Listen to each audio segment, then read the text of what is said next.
यह chess board है। इसमें टोटल 64 स्क्वायर्स होते हैं। उनमें से 32 ब्लैक और 32 वाइट होते हैं।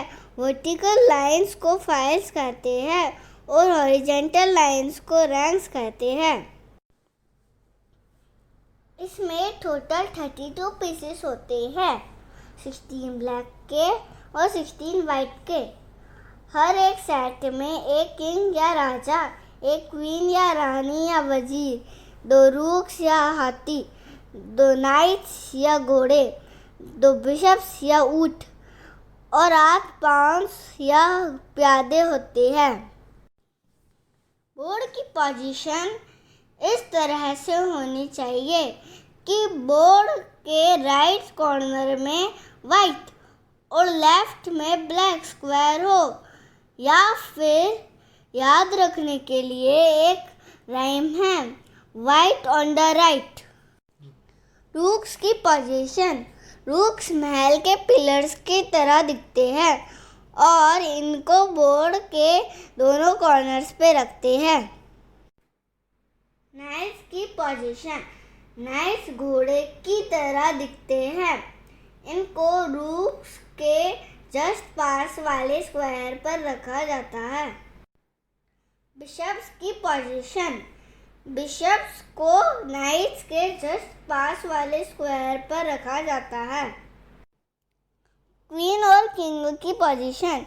क्वीन को उसके सेम कलर वाले स्क्वायर पर रखा जाता है और किंग को क्वीन के जस्ट पास में रखा जाता है। पॉन्स की पोजीशन। पॉन्स को इन सब पीसेस के आगे वाली लाइन में रखा जाता है। Who will start the game? White piece वाला प्लेयर ही गेम को स्टार्ट करता है। ओपोनेंट के पीस को कैसे कैप्चर करें? कैप्चर का मतलब है ओपोनेंट या सामने वाले प्लेयर के किसी पीस की जगह अपना पीस रखना और ओपोनेंट के पीस को गेम से बाहर करना। हमें हमेशा यह कोशिश करनी चाहिए कि ओपोनेंट के स्ट्रॉन्गर पीसेस को कैप्चर कर सके ताकि ओपोनेंट का गेम वीक हो सके।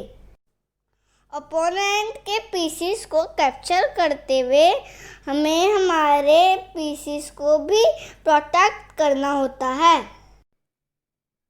अब हम देखते हैं कि ये सारे पीसेस गेम में कैसे मूव करते हैं और ओपोनेंट के पीसेस को कैसे कैप्चर करते हैं। सबसे पहले पॉन्स को इस गेम में सबसे कम पावर होती है। पॉन अपनी फर्स्ट मूव में 1 या 2 स्क्वायर्स आगे की ओर मूव करता है। उसके बाद केवल 1 स्क्वायर ही मूव कर सकता है।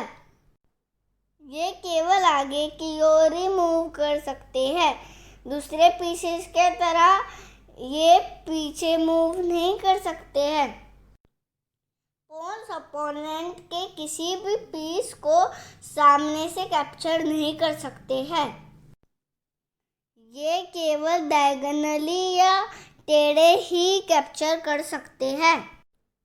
अब रूक्स किसी भी स्क्वायर तक हॉरिजॉन्टली या वर्टिकली मूव करते हैं, मतलब आगे, पीछे, दाएं, बाएं। पर ये किसी भी पीस को जंप नहीं कर सकते हैं। यह इस तरह से कैप्चर कर सकता है।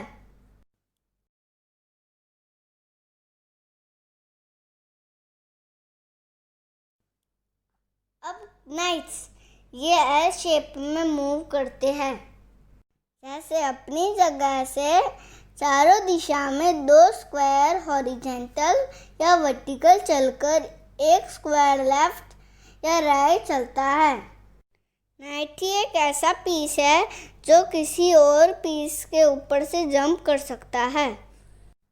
यह इस तरह से कैप्चर कर सकता है। अब बिशप डायगोनली या टेढ़ा चलता है। यह केवल उसी कलर पर चलता है जिस पर यह स्टार्टिंग में रखा जाता है।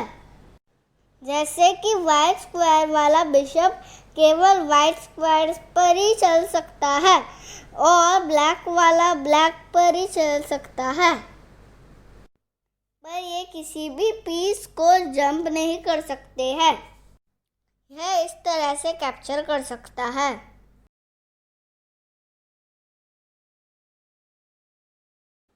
अब क्वीन इस गेम का स्ट्रॉन्गेस्ट पीस होता है।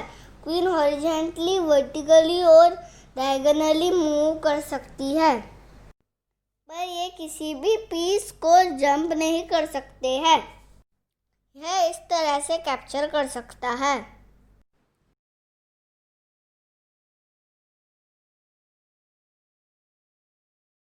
अब किंग इस गेम का सबसे इम्पोर्टेंट पीस होता है।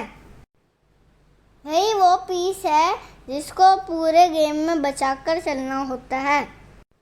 किंग हर दिशा में केवल एक स्क्वायर मूव कर सकता है। यह इस तरह से कैप्चर कर सकता है। अब देखते हैं ओपोनेंट के किंग को चेक देना।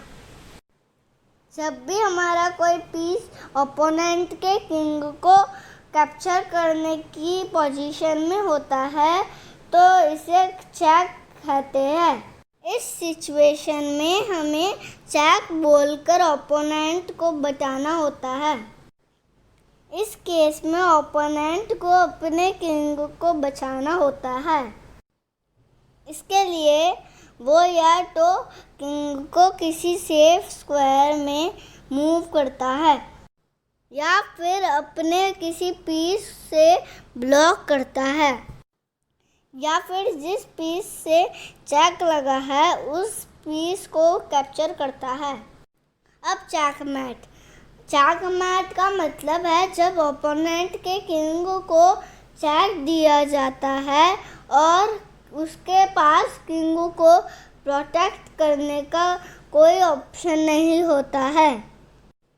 इस सिचुएशन में चेकमेट बोलकर गेम को ख़त्म कर दिया जाता है।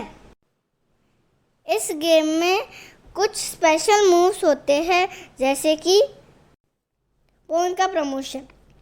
अगर हमारा पॉन ओपोनेंट के लास्ट रो में पहुंच जाता है तो वो प्रमोट होकर अपनी इच्छा से क्वीन, रूक, बिशप या नाइट में से कोई एक बन सकता है।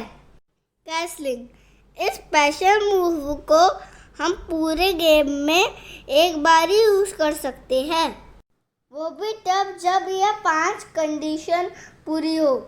फर्स्ट, किंग और रूक ने एक भी मूव नहीं किया हो। सेकंड, किंग और रूक के बीच में एक भी पीस ना हो। थर्ड, किंग चेक की पोजीशन में ना हो। फोर्थ, कैसलिंग करने के बाद किंग चेक की पोजीशन में ना आए। फिफ्थ, किंग कैसलिंग करते हुए अपने रास्ते के किसी भी स्क्वायर में ओपोनेंट के पीस से चेक की पोजीशन में ना आए। कैसलिंग दोनों रूक्स में से किसी के भी साथ की जा सकती है। कैसलिंग करने के लिए किंग रूक की डायरेक्शन में 2 स्क्वायर्स हॉरिजॉन्टल मूव करेगा और रूक किंग को जंप करते हुए उसके जस्ट पास वाले स्क्वायर पर आ जाएगा।